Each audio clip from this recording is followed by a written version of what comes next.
So now I know that if the roots of a quadratic equation are alpha and beta, then sum of roots is equal to minus b upon a, and here we are talking about this quadratic equation ax square plus bx plus c equal to 0, where a is not equal to 0 and a, b, c are constants obviously. So we are talking about sum of roots, or I'll denote it by s, let us say. It is equal to minus b upon a, that is coefficient of x by coefficient of x square with a negative sign here, and product of roots, that is alpha into beta, is equal to c upon a, that is constant term divided by coefficient of the highest degree term, that is x square. Okay, and what was difference of roots? Difference of roots, it was equal to mod of root d upon a. Okay, now let us talk about that formula that we derived for the solution, that is for x. For x we derived this, that x is equal to minus b plus minus square root of b square minus 4ac divided by 2a, or we wrote it like this, minus b plus minus root d by 2a, where we said that d is discriminant, right? So this is also known as quadratic formula. So if you have got a quadratic equation and you need to find its roots, you can directly apply this formula and find the roots, right? You can put values of b, a and the discriminant here in this formula, and you will directly get values of x. And what are those? Those are solutions or roots of the given quadratic equation. Now let me talk a little bit about nature of roots. Okay, you need to pay your rapt attention for this nature of roots, because this is very important in case of quadratic equation. So nature of roots, what are roots? Roots are these, right? What are these roots? X equal to minus b plus minus root d upon 2a. So what is the nature of this root? Nature of these roots will depend on the value that is inside this radical sign, right? That is d. For example, if d is greater than 0, x will have two distinct values which are real values, right? So it will have two real and distinct values. Why? Because if you write it separately, you can write it as minus b plus root d by 2a and minus b minus root d by 2a, right? You keep this in mind. Now if d is greater than 0, this will be a different value, this will be a different value, because this is positive here and this is negative sign here. These two are different values if d is greater than 0, and if d is greater than 0, this is also real value, right? Because there is something positive inside this radical sign, so it is real. So if d is greater than 0, it will have two real and distinct roots. And what are those roots? This one and this one. Okay, now look at this. If d is equal to 0, what will happen? If d becomes 0, then this root here is nothing but minus b by 2a, because this term will vanish, and this root here is also minus b by 2a, because this term will vanish, right? So if d is equal to 0, we will have two roots which are real but not distinct, right? Which are equal this time, and equal to what? Minus b by 2a, right? So if d is equal to 0, we will have two real and equal roots, okay? Now look at this. If d is less than 0, what will happen to this value? There will be something negative inside this radical sign, which is not true in case of real number, which is not available in real numbers, right? This is something imaginary, because you cannot have negative inside a radical sign in case of real numbers. So if d is less than 0, we will have two imaginary roots or known real roots, right? Minus b plus root d by 2a minus b minus root d by 2a. Now if there is something negative inside this radical, this will become known real, right? It will no longer be a real value, it will be an imaginary value, and we will have two imaginary values because in this case there is plus sign and in this case there is a negative sign.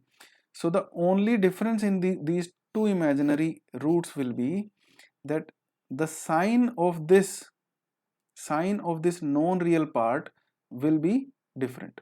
If it is positive, then the other root will have negative sign here for the known real part, right? And these are also known as conjugate. Okay, what I'm trying to say here is, let us say I've got minus b plus root d by 2a and minus b minus root d by 2a. Okay, and where we have d less than 0, right? So this part in both the cases is same. The only different part is this part where we have got root d, and here I have got plus, so here I have got minus, and we have got negative inside it. So these are conjugate pairs, and it will be conjugate pair. What I mean is, if let us say one of the roots is 2 plus iota. What is iota? Iota is square root of negative 1. Then the other root will be 2 minus iota, right? The sign will be different for the known real part only. Okay, so these occur in conjugate pairs, but for this one condition has to satisfy always, that these a, b and c should belong to real numbers. Otherwise they may not be conjugate pairs, because these are conjugate pairs because this part is real, right? This only the difference of sign is there in imaginary parts. If these would have been imaginary, b, a or c, then we could not have said this with certainty that these will occur in conjugate pairs. Okay, if this b is something imaginary, then these would not have appeared in conjugate pair. So whenever we say that if one root is imaginary, other root will be conjugate pair, it will be true only when the constants, the a, b and c, belong to real numbers, right? In that case, if one root is 2 plus iota, another root will be 2 minus iota. Okay, I hope this much is clear. So now let's talk about rational or irrational roots. Again, if you look at this, minus b plus root d by 2a and minus b minus root d upon 2a. Okay, if let us say this d is a perfect square, what will happen? If d is perfect square, then these roots will be rational.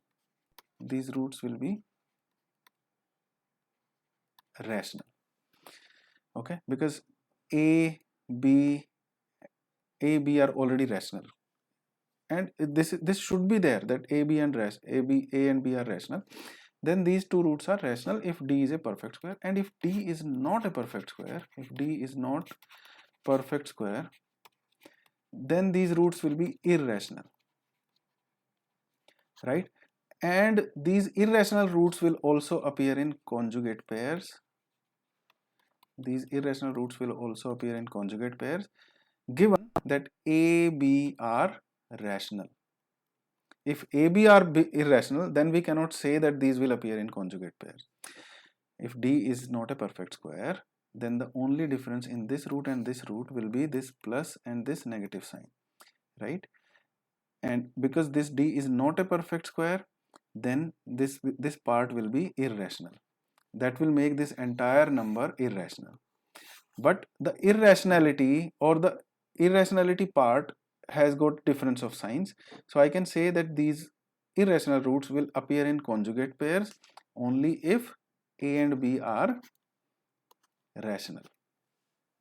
Okay, I'll also give you an example where this condition will not met. This condition will become invalid. Let me give you such an example first, then we will move ahead.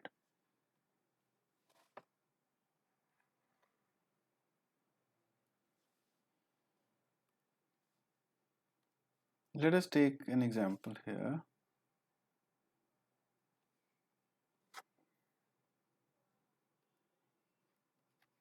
Three x square minus 12x plus, let us say, 3 equal to 0. But in this case you can always have 3 outside, so you can write this equation as x square minus 4x plus 1 equal to 0.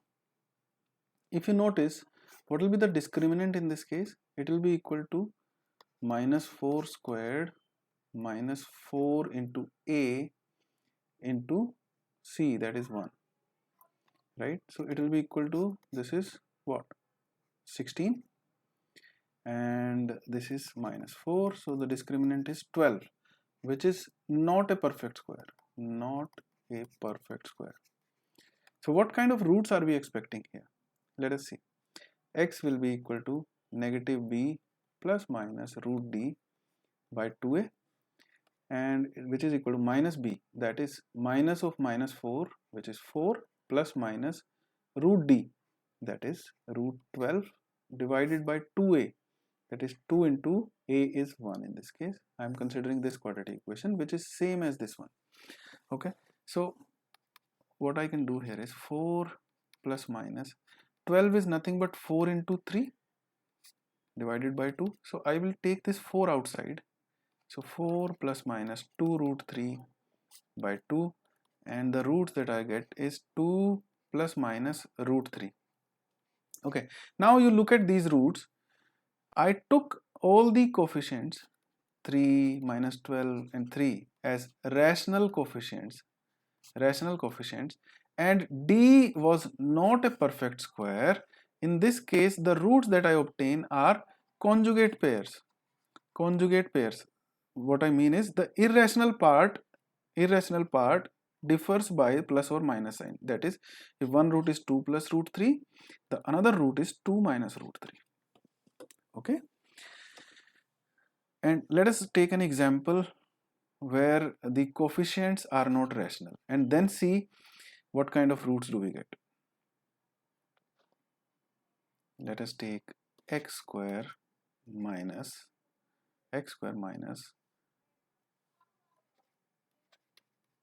root 5x plus 1 equals 0. Okay, let me take this equation. Now this time I have taken the coefficient, one of the coefficients, as irrational coefficient. Now let us look at the roots. X is equal to minus b plus minus root d by 2a, and what is d here? B square, that is minus root 5 squared minus 4 into a into c, which is 5 minus 4, that is equal to 1, and this in this case is a perfect square, so this will not work here. Let us change it by 7. Okay, because we want a not non-perfect square here, which is not a perfect square. So let us replace it by root 7. In this case the discriminant now will be 7 minus 4, that is 3. Okay, which is not a perfect square. So we are solving this quadratic equation. What will be x? X will be equal to minus b plus minus root d. What is d in this case? What is d? Minus root 7 squared minus 4 into 1 into 1, that is 7 minus 4 equal to 3. Okay, so I'll put 3 here. Minus b plus minus root d by 2a. What is 2a? 2 into 1. And what was minus b? Now look at this. What is minus b? Minus b is root 7. Root 7 plus minus root 3 by 2. Now these are the roots. I cannot say that these roots are conjugate pairs, because these are not conjugate pairs. These are not conjugate pairs, because in case of conjugate pairs, if I write one root as 1 minus root 3, the other one should be 1 plus root 3. The sign of the irrational part should be different. Sign of only the irrational part should be different. But in this case it is not the same, because one of the roots is root 7 plus root 3 by 2, another is root 7 minus root 3 by 2. So you cannot say the sign of irrational part is different, because this root 7 still got the same sign.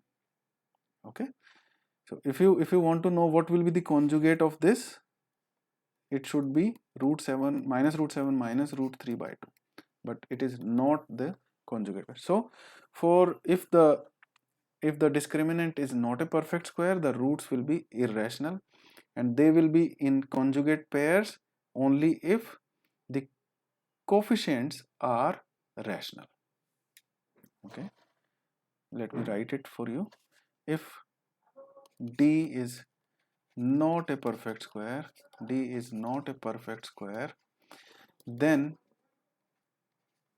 the roots will be irrational and will occur in conjugate pairs